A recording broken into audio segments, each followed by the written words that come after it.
Morning વિદ્યાર્થી મિત્રો, જય સોમનાથ. આજનો આપણો આ લેક્ચર પણ ચોથા પ્રકરણ અંતર્ગત છે, ભારતનો સાહિત્યિક વારસો.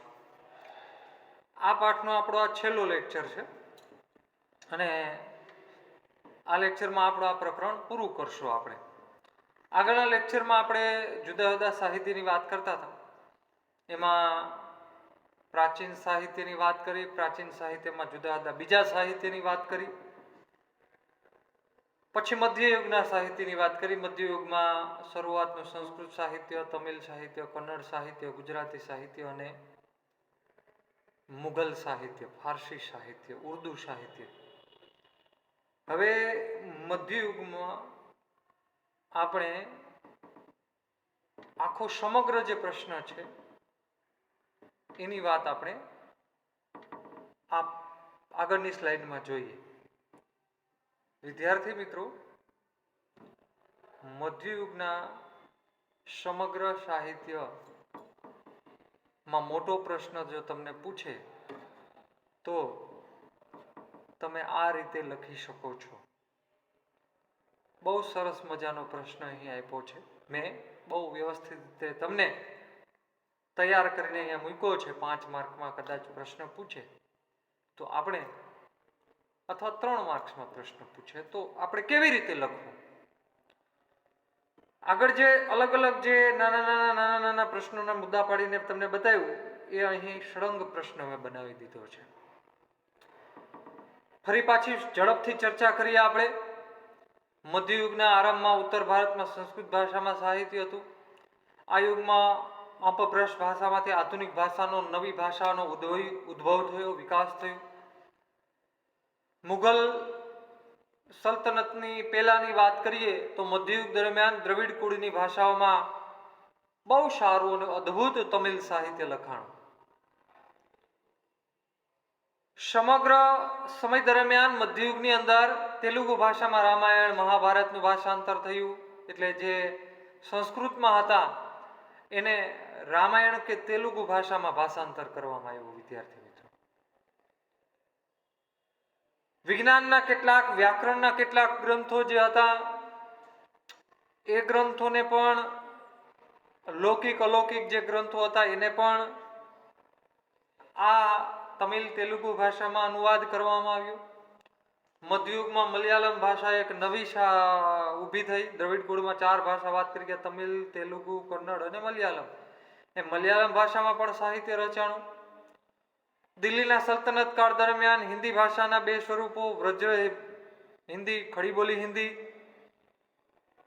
માં પણ ઘણા બધા ભક્તિ ગીતોની રચનાઓ થઈ. એમાં પણ ઘણા બધા ભક્તિ ગીતો લખાણા. વિદ્યાર્થી મિત્રો, રાજસ્થાની ભાષામાં અલ્હા, ઉદલ, બિશલદેવ રાસો, યાદ રાખજો આ એક નવી ભાષા ઉદ્ભવ થઈ. મધ્યકાલીન જે સાહિત્ય છે એમાં આ વાત નહોતી આવી વિદ્યાર્થી મિત્રો, પણ અપભ્રષ્ટ ભાષાઓ જે ઊભી થઈ એમાં તમિલ, તેલુગુ, કન્નડ, મલયાલમ એ ભાષા તો ઠીક, પણ એમાંથી નવી નવી હિન્દી ભાષાની વ્રજ, ખડી બોલી, રાજસ્થાની ભાષા એક હિન્દી અને ગુજરાતી બેયને મળતી આવતી ભાષા. એટલે રાજસ્થાની ભાષામાં અલ્હા, ઉદલ ને બિશલદેવ રાસો ની વીરગાથા લખાણી. આપણે વાત કરી ગયા પૃથ્વીરાજ ચૌહાણ મધ્યયુગમાં વીરગાથાઓ લખવાની શરૂઆત થઈ. વિદ્યાર્થી, એમાં પૃથ્વીરાજ ચૌહાણે ની વીરગાથા લખી. વિદ્યાર્થી મિત્રો, ચંદબદરાય બારોટે. કોને લખી? ચંદબદરાય બારોટે. પૃથ્વીરાજ રાસો, એમ બિશલદેવ રાસો, અલ્હા, ઉદલ એ પણ એક વીર પુરુષો હતા અને એમણે પણ એના શાસનકાળ દરમિયાન અદ્ભુત અને બહુ સારું એવું સાહિત્ય લખ્યું. રાજસ્થાની ભાષા, એમાં મુલ્લા દાઉદે ચંદ્રાયન નામનું પુસ્તક લખ્યું. વિદ્યાર્થી મિત્રો, ચંદ્રાયન જે અવધી ભાષાનું સૌથી જૂનામાં જૂનો પહેલો ગ્રંથ હતો. મુલ્લા દાઉદે લખેલો ચંદ્રાયન એ અવધી ભાષાનો પહેલો ગ્રંથ હતો. વિદ્યાર્થી મિત્રો, જૂનામાં જૂનો. એ સિવાય સલ્તનત કાળમાં ફારસી દિલ્હીના સુલ્તાનતની રાજભાષા બની ગયા. આપણે વાત કરી હતી તમને.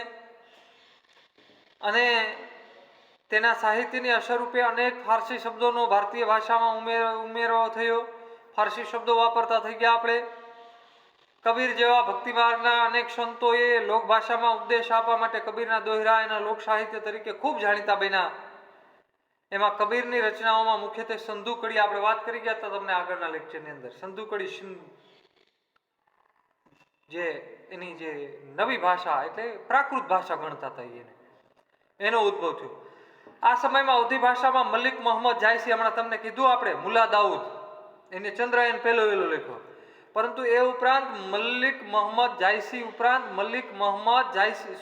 મુલા દાઉદ ઉપરાંત મલિક મોહમ્મદ જાયસીએ પણ અવધી ભાષામાં પદ્માવત લખ્યું. એમાં સંત તુલસીદાસે અવધી ભાષામાં રામચરિત માનસ લખ્યું. વિદ્યાર્થી મિત્રો, કયું લખ્યું?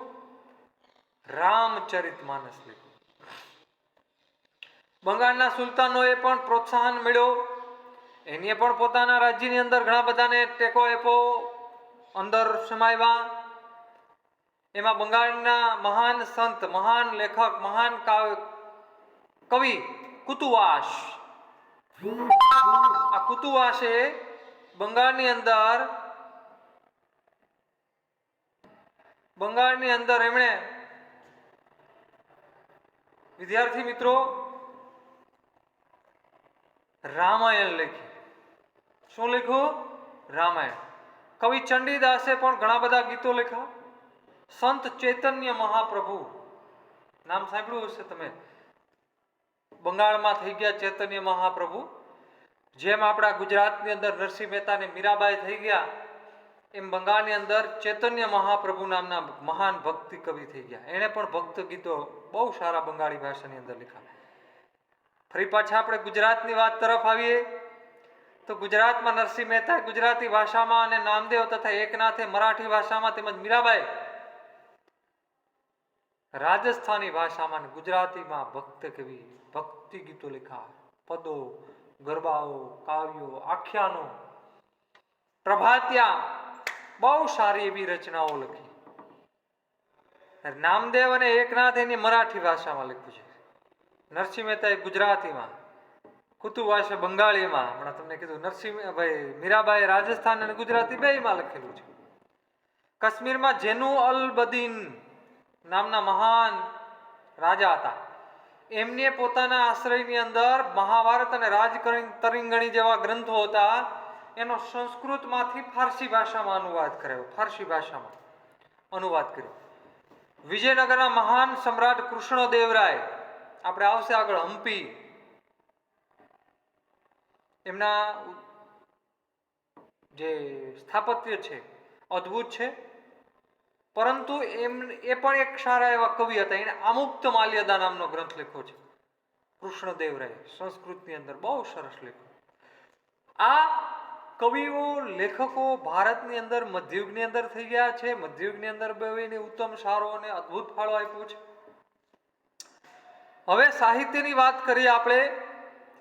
હવે પછીની સ્લાઇડની અંદર આપણે એક પછી એક આ સાહિત્ય અને શિક્ષણને ઊભું કરવામાં જેનો મોટો ફાળો છે એવા આપણા દેશના મહાન યુનિવર્સિટીઓ એટલે કે વિદ્યાપીઠો વિશે વાત કરવાની છે. વિદ્યાર્થી મિત્રો, ભારતની અંદર પ્રાચીન વિદ્યાપીઠો અદ્ભુત છે.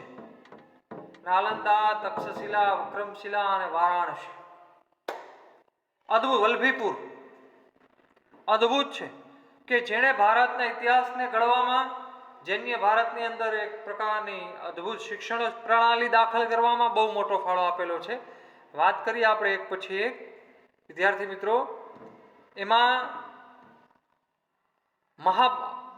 આપણે જે સાહિત્યની વાત કર્યા પછીની વાત આપણે કરવાની છે. હજી મધ્યયુગ સાહિત્યની વાત આવે છે, પરંતુ આના પછીનો જે છે એ આપણે આ વિદ્યાપીઠો વિશે વાત કરશું. વિદ્યાર્થી મિત્રો, આ બધી ચર્ચા કરી ગયા છીએ આપણે, પરંતુ ઝડપથી વાત કરી દઈએ તમને આની. આ જે મધ્યયુગની કે મુગલ બાદશાહ બાબરે તુજુકે બાબરી, બાદશાહ જહાંગીર તુજુકે જહાંગીરી નામની પોતાની આત્મકથા લખી. હુમાયુની બહેન ગુલબદન બાનુ બેગમે આત્મકથા હુમાયુની લખી, હુમાયુનામા. બાદશાહ અકબરના સમયમાં અબુલ ફઝલે ફારસી ભાષામાં આઈને અકબરી નામનો ઐતિહાસિક ગ્રંથ લખ્યો. તે અકબરની આત્મકથા અકબરનામા લખ્યું. અબુલ ફઝલનો ભાઈ અબુલ ફઝલ ફૈઝી એ પણ મહાન ફારસી સંત હતો. એની અકબરના શાસનકાળ દરમિયાન મેં તમને કીધું હતું આની પહેલાના લેક્ચરમાં કે એણે એક અલગ આવો વિભાગ તૈયાર કર્યો હતો અને એમાં ફૈઝીએ પોતાના અંડરમાં ઘણા બધા જે સંસ્કૃત સાહિત્યના જે ગ્રંથો હતા, મહાભારત, રામાયણ, પંચતંત્રની વાર્તાઓ, એ બધાનો ફારસી ભાષામાં અનુવાદ કરી અને ઘણા બધા ઐતિહાસિક ગ્રંથોમાં લખાણા અકબરના શાસનકાળ દરમિયાન. એ પણ અદ્ભુત હતા વિદ્યાર્થી મિત્રો. છેલ્લો મુગલ બાદશાહ બહાદુર શાહ ઝફર એ પણ એક સારો ઉર્દુ કવિ હતો. મધ્યયુગ દરમિયાન ઉર્દુ ભાષાનો જન્મ થયો. એ સમયની અપ્રતિમ ઘટના કહેવાય. જોકે એમાં વલી, મિર્દદ, મિર્તકી મીર, નઝીર અકબરાબાદી, અસ્દુલ્લા ખાન ગાલિબ મહાન કવિઓ થઈ ગયા. અને 18મી સદી દરમિયાન ઉર્દુ ઘણા બધા ગ્રંથો લખાણા. એમાં મોહમ્મદ હુસૈન આઝાદે લખેલો દરબાર અકબરી અદ્ભુત અને મહાન ગ્રંથ હતો. આમ તમને કદાચ વિકલ્પમાં પૂછે કે મધ્યયુગની સૌથી મહાન અને ચક્રવર્તી ઘટના કઈ, તો કે ઉર્દુ ભાષાનો ઉદય અને વિકાસ. જોકે ઉત્તર ભારત પૂરતી સીમિત જ હતી, આખા ભારતમાં એનો ફેલાવો થયો ન હતો. વિદ્યાર્થી મિત્રો, આ આપણે મોટો પ્રશ્ન જોયો મધ્યયુગના સાહિત્યને. હવે આપણે વિદ્યાપીઠો તરફ જઈએ આગળની સ્લાઇડની અંદર વિદ્યાર્થી મિત્રો. અને આ વિદ્યાપીઠોમાં આપણે વાત કરશું તમને વિદ્યાર્થી મિત્રો પેલા નાલંદાની. કોની? નાલંદા. વિદ્યાર્થી મિત્રો, નાલંદા વિદ્યાપીઠ જે છે એ પ્રાચીન ભારતની અદ્ભુત અને વિશાળ વૈવિધ્ય સભર ને ભારતની સંસ્કૃતિની ધરોહર હતી. નાલંદા, તક્ષશિલા, વલ્લભીપુર, વિક્રમશિલા એટલે કે વારાણસી, આપણે આ 4 વિદ્યાપીઠો જે યુનિવર્સિટીઓ જેને કહેવાય. વિદ્યાર્થી મિત્રો, તમને પૂછે ભારતની પ્રાચીન યુનિવર્સિટીના નામ આપો, તો મેં તમને હમણાં કીધા. એમાંની અહીં ચર્ચા આપણે કરવાની છે નાલંદાની. વિદ્યાર્થી મિત્રો, નાલંદા વિદ્યાપીઠ બિહાર રાજ્યના પટના જિલ્લાના બંડગાંવ પાસે આવેલી હતી. અત્યારે તૂટેલી ભગ્નાવસ્થામાં છે. મેં અહીં બાજુમાં તમને ફોટો પણ આપ્યો છે, જોઈ શકો છો તમે. તે બૌદ્ધ ધર્મનું કેન્દ્ર હતું અને 5મી સદીમાં કુમારગુપ્ત રાજાએ અહીં એક મોટું વિહાર બંધાવ્યું હતું. કુમારગુપ્ત નામના રાજાએ 5મી સદીની અંદર. વિહાર એટલે ભણવા માટે રેસિડેન્ટ હોય, જ્યાં જ્ઞાનનો ભંડાર મેળવી શકાય, વાંચન કરી શકાય, એને વિહાર કહેવાય. આમ જોઈએ તો પ્રાચીન સમયમાં એક પ્રકારનો ધર્મનો જ્ઞાન મેળવવા માટેનો આરામ કરવાનું સ્થળ એટલે વિહાર. ચૈત્ય એટલે ભણવા માટેનું સ્થળ, એવું નામ આપવા ચૈત્ય અને વિહાર. આપણે આગળ ચોખવટ તમને કરી હતી. મહાવીર સ્વામી, તમે નામ સાંભળ્યું? જૈન ધર્મના ઉપાસક. એ મહાવીર સ્વામીએ 14 ચતુર્માસ અહીં કરેલા છે. એટલે જૈન ધર્મના લોકો માટેનું આ તીર્થધામ છે નાલંદા. એ અહીંનું તીર્થધામ ગણવામાં આવે છે. વિદ્યાર્થી મિત્રો, ઈસુની 5મી થી 7મી સદી દરમિયાન નાલંદા વિદ્યાપીઠ શિક્ષણધામનું અગ્રીમ કેન્દ્ર બની ગયું છે, પ્રસિદ્ધ કેન્દ્ર બની ગયું. ભારતના જ નહીં પણ અહીં દેશ વિદેશના વિદ્યાર્થીઓ ભણવા માટે આવતા. એવા સંબોધનો અહીં મળેલા છે કે એને શ્રેષ્ઠ વિદ્યાપીઠ તરીકે ગણવામાં આવતી હતી.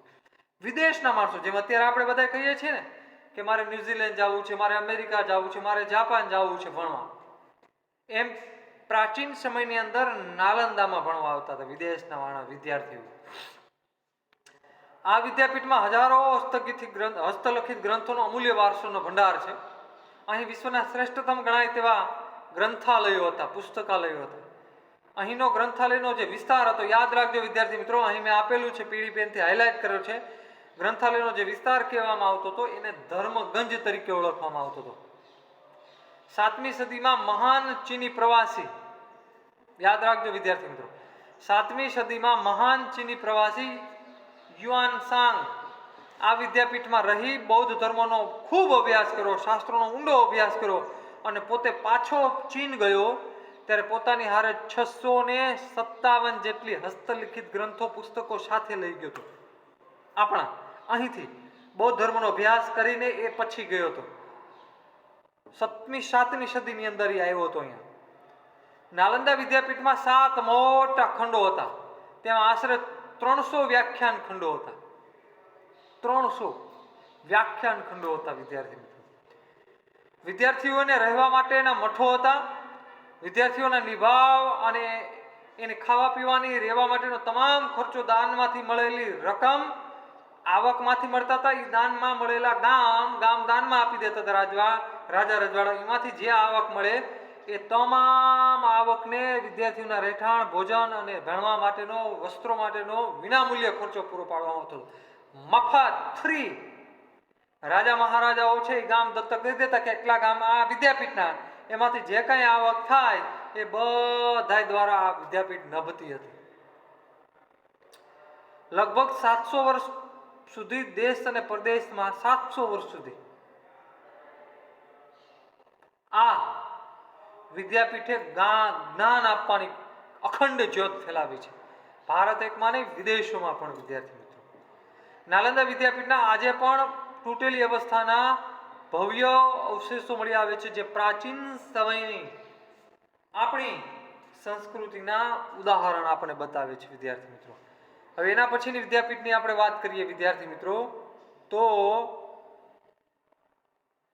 આપણે વાત કરવાની છે તક્ષશિલા વિદ્યાપીઠની. તમને પ્રશ્ન પૂછે કે તક્ષશિલા વિદ્યાપીઠ વિશે નોંધ લખો.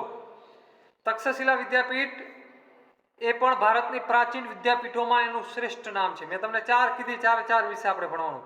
એ અત્યારે હાલમાં અત્યારે, પહેલા તો ભારતમાં જ હતી, પરંતુ અત્યારે હાલમાં પાકિસ્તાનમાં આવેલા રાવલપિંડીની પશ્ચિમે તક્ષશિલા ગાંધાર પ્રદેશની રાજધાનીનું મોટું શહેર હતું. અત્યારે હાલમાં પાકિસ્તાનની પશ્ચિમે, રાવલપિંડીની પશ્ચિમે આવેલું છે, પરંતુ પ્રાચીન સમયમાં એ ગાંધાર પ્રદેશ, ગાંધારી નામ સાંભળ્યું ને તમે? ધૃતરાષ્ટ્રની પત્ની એ ગાંધાર પ્રદેશની રાજધાનીની રાજકુમારી હતી, અને જે તે સમયે રાજધાનીનું મોટું શહેર હતું તક્ષશિલા, ગાંધારનું. અત્યારે એ અફઘાનિસ્તાનમાં આવેલું છે. વિદ્યાર્થી મિત્રો, ક્યાં આવેલું છે? અફઘાનિસ્તાનમાં. 7મા સૈકામાં તે ભારતના મહત્વના વિદ્યા કેન્દ્રમાંનું એક હતું. પણ પાકિસ્તાનની પશ્ચિમે, રાવલપિંડીની પશ્ચિમે આવેલું છે. અત્યારે એક દંતકથા પ્રમાણે એક મૌખિક વાર્તા છે, ને સાચી ન માની શકાય, પરંતુ રઘુવંશી ભગવાન રામના ભાઈ ભરતના પુત્ર તક્ષના નામ ઉપરથી આ સ્થળનું નામ તક્ષશિલા પડ્યું એવું માનવામાં આવે છે. રામના ભાઈ ભરત, એનો દીકરો તક્ષ, એના નામ ઉપરથી આનું નામ તક્ષશિલા પડ્યું એવું માનવામાં આવે છે. તક્ષશિલા વિદ્યાપીઠમાં વેદ, શસ્ત્રક્રિયા, ગજ વિદ્યા એટલે હાથીઓ માટેની, ધનુર્વિદ્યા, વ્યાકરણ વિદ્યા, તત્વજ્ઞાન, યુદ્ધ વિદ્યા, ખગોળશાસ્ત્ર, જ્યોતિષશાસ્ત્ર વગેરે મળીને ટોટલ 64 વિદ્યાઓનું જ્ઞાન આપવામાં આવતું હતું. જુદી જુદી 64 વિદ્યાઓનું શિક્ષણ આપવામાં આવતું હતું. વિદ્યાર્થી વારાણસી, રાજગૃહ, મિથિલા, ઉજ્જૈન વગેરે દૂરના સ્થળના વિદ્યાર્થીઓ અને વિદેશના વિદ્યાર્થીઓ પણ અહીં ભણવા માટે આવતા હતા. ભગવાન બુદ્ધના શિષ્ય જીવકે, ભગવાન બુદ્ધના એક શિષ્ય હતા જેનું નામ છે જીવકે, એને પણ આ વિદ્યામાં આયુર્વેદના શિક્ષણ મેળવ્યું હતું. અને અર્થશાસ્ત્રના પ્રખર વૈજ્ઞાનિક, જ્ઞાની, મહાન એવા ચાણક્ય, જેને આપણે રાજનીતિકના ચાણક્ય કહીએ, જેને અર્થશાસ્ત્ર લખ્યું છે, એવા પુસ્તક લખ્યું છે, જે રાજનીતિના માહિર એવા મહાન વ્યક્તિ કૌટિલ્ય, ચાણક્ય કે ચંદ્રગુપ્ત, એના 3 નામ છે. એવા મૌર્ય વંશના એ કૌટિલ્યએ પણ અહીં પોતાનું શિક્ષણ મેળવેલું છે. અને મૌર્ય વંશના સ્થાપક ચંદ્રગુપ્ત મૌર્ય એ પણ અહીં ભણેલો છે. અને કૌશલના રાજા પ્રજેનજીત સિંહ પણ અહીં ભણેલા છે. અને ભારતના મહાન વ્યાકરણ શાસ્ત્રી, વિદ્યાર્થી મિત્રો, ભારતના મહાન વ્યાકરણ શાસ્ત્રી, આપણે વાત કરી ગયા આગળ પાણીની, જેને વ્યાકરણ ગ્રંથ લખ્યો અષ્ટોધ્યાય, વાત કરી ગયા ને, એ પણ અહીં ભણેલા છે. કૌટિલ્ય કયો પુસ્તક લખ્યું? અર્થશાસ્ત્ર. કયું? અર્થશાસ્ત્ર નામનું પુસ્તક લખ્યું છે, એ પણ અહીં ભણી ગયા છે. કૌટિલ્ય પણ. ચંદ્રગુપ્ત મૌર્ય, જે મૌર્ય યુગનો મહાન રાજા, એ પણ અહીં ભણેલો છે. વિદ્યાર્થી મિત્રો, પાણીની, જેણે વ્યાકરણ ગ્રંથ લખ્યો અષ્ટોધ્યાય, એ પણ અહીં જ અભ્યાસ કરેલો છે. તક્ષશિલા વિદ્યાપીઠમાં વિદ્યાર્થીએ તેની પસંદગી અને રસ પ્રમાણે શિક્ષણ લેવાનું. એને મજા આવે જે વિષય રાખવો હોય, જેમાં એને રસ હોય, એમાં જેમાં અભ્યાસ કરવો હોય એમાં એ અભ્યાસ કરી શકે એવી સગવડતા હતી. 5મી સદીની શરૂઆતમાં મહાન ચીની પ્રવાસી ફાહિયાન, ઓમાં યુઆન સંઘ હતા, આમાં ફાહિયાન, એ 7મી સદીમાં, આ 5મી સદીમાં ફાહિયાન તક્ષશિલાની મુલાકાત લીધી હતી એવા પુરાવાઓ મળે છે. અહીંયા ભણવા માટે આવ્યા છે. અહીં જે ચિત્ર આપ્યું છે એ તક્ષશિલાનું ચિત્ર છે અત્યારે હાલની પરિસ્થિતિ પ્રમાણે પાકિસ્તાનમાં છે. આગળની સ્લાઇડમાં એના પછીની વિદ્યાપીઠ જોઈએ વિદ્યાર્થી મિત્રો આપણે. તો ભારતના પ્રાચીન વિદ્યાપીઠોમાંની એક વિદ્યાપીઠ જે ભારતની હિન્દુ નગરી, મંદિરોની નગરી જેને કહેવાય એવી વારાણસી, કાશી, વિક્રમશિલા જેને કહી શકાય, આવી પ્રસિદ્ધ વિદ્યાપીઠ વારાણસી વિશેનો પરિચય આપો. આવો પ્રશ્ન તમે પૂછે, પ્રશ્નના રૂપમાં જ તમને પૂછે. પ્રખ્યાત યાત્રાધામ વારાણસી કે કાશી કે એનું નામ બનારસ છે, જ્યાં આપણા માન્ય મુખ્ય વડાપ્રધાન નરેન્દ્ર મોદી જ્યાંથી જીતા છે. એવા ગંગા સાફનો વાદો કર્યો છે પણ કર્યો પૂરો નથી કર્યો. ભરા થઈ ગયા 7 વિદ્યાર્થી મિત્રો, કરોડો રૂપિયાના ખર્ચે હાલ્યું જાય છે, પરંતુ હજી સાફ કરાવી શક્યા નથી. આવી વાતો તો રાજકારણીઓ કરી જાય છે, ક્યાં સુધી કરે. આવી ગંગા નદીના તટ કિનારે આવેલી મહાન ભારતની સંસ્કૃતિની વિદ્યાપીઠ એવી કાશી, બનારસ કે પછી વારાણસી ઈસવીસન પૂર્વેના 7મા સૈકામાં ભારતનું પ્રસિદ્ધ વિદ્યાપીઠનું ધામ હતું. ઈસવીસન પૂર્વે 7મી સદી. ઉપનિષદ કાળમાં આર્ય સંસ્કૃતિ અને હિન્દુ ધર્મના કેન્દ્રનું વિકાસ આની અંદર થયેલો છે વિદ્યાર્થી મિત્રો. આ સમયમાં અહીંના રાજા અજાતશત્રુ તત્વજ્ઞાની અને વિદ્યાપ્રેમી હતા. અજાતશત્રુ મહર્ષિ વેદવ્યાસે પણ અહીં આશ્રમમાં વ્યાસ સંહિતા જોવા મળી છે. એને અભ્યાસ કર્યો હતો. વ્યાસ સંહિતા એને લખી છે, એ કાશીમાં લખી છે એવું અનુમાન કરવામાં આવે છે. વેદવ્યાસે, જેને મહાભારત લખ્યું છે. ભગવાન બુદ્ધે પણ વારાણસી, કાશી, બનારસ જે કયો એ બૌદ્ધ ધર્મના પ્રચાર અને પ્રસાર એની અહીં કરેલો છે એવું માનવામાં આવે છે. મહાન તત્વજ્ઞાની આદિ શંકરાચાર્ય જેને ભાષ્ય લખ્યું છે, એને પણ પોતાના ધર્મનો પ્રચાર, સિદ્ધાંતોની, નવા સિદ્ધાંતોની જ્ઞાન અહીં મેળવેલો છે એવું ગણવામાં આવે છે. ચૈતન્ય મહાપ્રભુ બંગાળના મહાન ભક્ત કવિ, પુષ્ટિમાર્ગના સ્થાપક વલ્લભાચાર્ય, વૈષ્ણવ ધર્મના પ્રબંધક વલ્લભાચાર્ય જે છે વૈષ્ણવ ધર્મના ઉજાગર, એ વૈષ્ણવ ધર્મ સંપ્રદાય વારાણસીમાં પ્રતિષ્ઠિત બન્યો તો અહીં વિકાસ પામ્યો હતો એવું માનવામાં આવે છે. એટલે આમ જોઈએ તો બહુ મોટા ભાગના ધર્મો અહીં જ બનેલા છે વારાણસીમાં એવું માનવામાં આવે છે વિદ્યાર્થી. સમ્રાટ મહાન અશોકના આશ્રયથી વારાણસીને અદ્ભુત જ્ઞાન મળેલું છે, અદ્ભુત સહકાર મળેલો છે. કાશી વિદ્યાપીઠ ના નામથી ઓળખાય છે અત્યારે આધુનિક યુગની અંદર. એવો કાશી મઠ સમ્રાટ અશોકે પણ અહીં બનાવ્યો છે વારાણસી. કાશી વિદ્યાપીઠ છે અત્યારે, હિન્દી યુનિવર્સિટી પણ કહેવાય છે આધુનિક યુગની અંદર. કાશી વિદ્યાપીઠ, બનારસ હિન્દુ યુનિવર્સિટી આવું નામ છે આ યુનિવર્સિટીનું વિદ્યાર્થી મિત્રો. અને અહીં સંસ્કૃતનો ખૂબ જ ઊંડો અભ્યાસ કરવામાં આવે છે. ભારતના મહાન જે સંતો થઈ જાય છે, જે કથાકારો થઈ જાય છે, એ કાશીમાં ભણીને આવે છે વિદ્યાર્થી. ક્યાં ભણીને આવે છે? કાશીમાં. ક્યાં? હવે છેલ્લી યુનિવર્સિટી વલ્લભીપુર, એની વાત કરવાની છે. વલ્લભી વિદ્યાપીઠ ઈસવીસન 7મી સદીમાં ગુજરાતના ભાવનગરમાં આવેલું છે. પ્રસિદ્ધ વિદ્યા કેન્દ્ર હતું વિદ્યાર્થી. ઈસવીસનની 7મી સદીમાં, ઓલું ઈસવીસન પૂર્વેને 7મી સદીમાં હતું વિદ્યાર્થી. ભાવનગર પાસેનું વલ્લભીપુર એ સમયનું મૈત્રક વંશના તત્કાલીન શાસકોની રાજધાનીનું મોટું નગર હતું અને આંતરરાષ્ટ્રીય મોટું દિગ્ધ બંદર પણ હતું વિદ્યાર્થી. અદ્ભુત બંદર હતું જે ખૂબ વેપાર થતો હતો. વલ્લભીપુરને પ્રસિદ્ધ વિદ્યાધામ બનાવવામાં મૈત્રક વંશના રાજાનો બહુ મોટો ફાળો છે અને ત્યાંના શ્રીમંત નાગરિકો, શ્રેષ્ઠીઓ અને મુનિઓ, મહાન શ્રેષ્ઠીઓનો, વેપારીઓનો, ત્યાંના મહાન મુનિઓનો ફાળો પણ બહુ મોટો છે. જે વેપારીઓ હતા મોટા મોટા, એનો ફાળો પણ બહુ મોટો છે. બહુ મોટા બંદરમાં ત્યાં હતું આ, અને એનો ખૂબ વિકાસ થયો હતો. એ સમયે બહુ સારો એવો વેપાર થતો હતો વિદ્યાર્થી.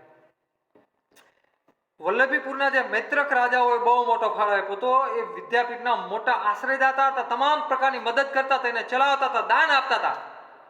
તેઓ બૌદ્ધ ધર્મ નહોતા, સનાતન ધર્મમાં માનતા હતા, છતાં એણે આ વિદ્યાપીઠને ભરપૂર દાન આપેલું છે. આ દાનના વિદ્યાપીઠનો તમામ નિભાવ એ જ કરતા હતા એમ પણ કહીએ તો પણ ચાલે. અને છતાં એ બૌદ્ધ ધર્મના વિદ્યાપીઠ તરીકે ઓળખાય છે. ખૂબ વિકાસ કર્યો છે. બૌદ્ધ ધર્મી નહોતા, એ સનાતન ધર્મ માનતા હતા, છતાં એણે ખૂબ દાન આપ્યું છે.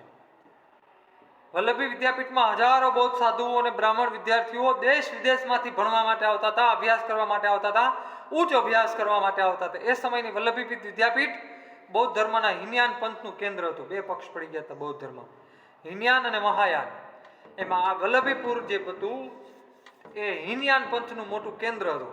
અહીં બૌદ્ધ ધર્મ ઉપરાંત બીજા ધર્મનો પણ શિક્ષણ જબરદસ્ત રીતે આપવામાં હતું. ભારત સહિષ્ણુ છે પહેલેથી, ત્યાં પણ બીજા ધર્મનું શિક્ષણ આપવામાં આવતું હતું. 7મી સદીમાં મધ્યયુગમાં બૌદ્ધ વિદ્વાનો સ્થિરમતી અને ગુણમતી એ અહીં ખૂબ ઊંડો અભ્યાસ કર્યો અને અહીંના આચાર્ય તરીકે રહી ચૂકેલા છે. સ્થિરમતી અને ગુણમતી જે બૌદ્ધ ધર્મના મહાન વિદ્વાન માણસો હતા, સ્થિરમતી અને ગુણમતી એ અહીં આચાર્ય તરીકે રહેલા છે. અને અહીંના પ્રખ્યાત વિદ્વાનોના નામ જે આવી ગયા, જે વિદ્વાનો હતા એ ના નામ અહીંના દરવાજા ઉપર કોતરેલા છે. વિદ્યાર્થી આ વિદ્યાપીઠમાં અભ્યાસ પૂરો કરનાર વિદ્યાર્થીઓની રાજ્યમાં ખૂબ ઊંચો હોદ્દો આપવામાં આવતો હતો, નિમણૂક થતી હતી અને એને ખૂબ સારું સન્માન આપવામાં આવતું હતું. ચીની પ્રવાસી ઇત્સિંગ, પેલામાં યુઆન, બીજામાં ફાહિયાન, કાશીમાં એવા કોઈ બૌદ્ધ પ્રાચીન સિંહ નહોતા, પણ આમાં ઇત્સિંગ, વલ્લભીપુરમાં ઇત્સિંગ નામના બૌદ્ધ સાધુ પ્રવાસી જે ચીનથી આવ્યા હતા, એને આનો પ્રવાસનો લાભ લીધો હતો. અને એને પોતાના પુસ્તકની અંદર લખેલું છે કે વલ્લભીપુર વિદ્યાપીઠ એ પૂર્વ ભારતની પ્રસિદ્ધ શિક્ષણ સંસ્થા નાલંદા જે વિદ્યાપીઠ છે એની સાથે સંઘર્ષ કરતી હતી. નાલંદામાં નાગાર્જુન હતા પ્રખ્યાત, એની સાથે સંઘર્ષ કરતી હતી. નાલંદા જેટલી જ ખ્યાતિ ધરાવતી હતી આ વલ્લભીપુર, એ ખૂબ આગળ હતી, દૂર વિસ્તારમાંથી, બિહારમાં. અને આ એટલે એ પૂર્વમાં, આ પશ્ચિમ. આ વલ્લભીપુર પશ્ચિમમાં, ઓલી પૂર્વમાં હતી વિદ્યાર્થી. આરબોના આક્રમણને કારણે મૈત્રક વંશનો છેલ્લે અંત થઈ ગયો, પતન થઈ ગયું. એ પછી વલ્લભીપુર વિદ્યાપીઠની કીર્તિ પણ ધીરે ધીરે ઝાંખી થવા માંડી અને પછીના થોડા સમયમાં જ એનો અંત આવી ગયો. આ વિદ્યાપીઠ ખંડેર હાલતમાં થઈ ગઈ. અહીં એનો ચિત્ર હું તમને બતાવું છું વિદ્યાર્થી મિત્રો. આ ચિત્ર વલ્લભીપુર વિદ્યાપીઠનો અંદરનો નકશો છે. એની જે ખંડેર હાલત છે, જે પ્રાચીન ભારતનું મોટું કેન્દ્ર હતું. અસ્તુ. જય હિન્દ, જય ભારત. અહીં આપણો આ પ્રકરણ પૂરો થાય છે. અને હવે પછીના હું તમને આમાં જે કાંઈ લેસનમાં આપું એ તમારે તમારી બુકમાં કરવાનું છે. જય હિન્દ.